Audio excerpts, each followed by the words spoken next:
आता वर्गणी गोळा करताना परवानगी बंधनकारक असणार आहे। धर्मदाय कार्यालयाची पुनर्परवानगी घेणं बंधनकारक आहे। दहीहंडी, गणेशोत्सव, नवरात्र उत्सवात वर्गणी करता नियम असतील, अन्यथा महाराष्ट्र सार्वजनिक विश्वस्त व्यवस्था कायदा कलम 66 क नुसार 3 महिने कारावासाची शिक्षा आणि विना परवानगी जमा केलेल्या रकमेच्या 1.5 पट दंडाची तरतूद आहे। ज्या मंडळांनी धर्मादाय आयुक्तांकडे कायमस्वरूपी नोंदणी केली आहे त्यांना वेगळ्या परवानगीची आवश्यकता नाही। मात्र सर्व आर्थिक वर्षांची हिशोबपत्रकं ऑनलाईन दाखल करणं बंधनकारक असेल।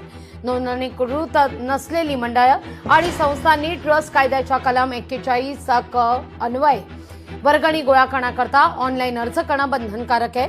अर्ज मंजूर झाल्यावर पावतीवर मंजुरी क्रमांक टाकून वर्गणीची पावती ही द्यायची आहे।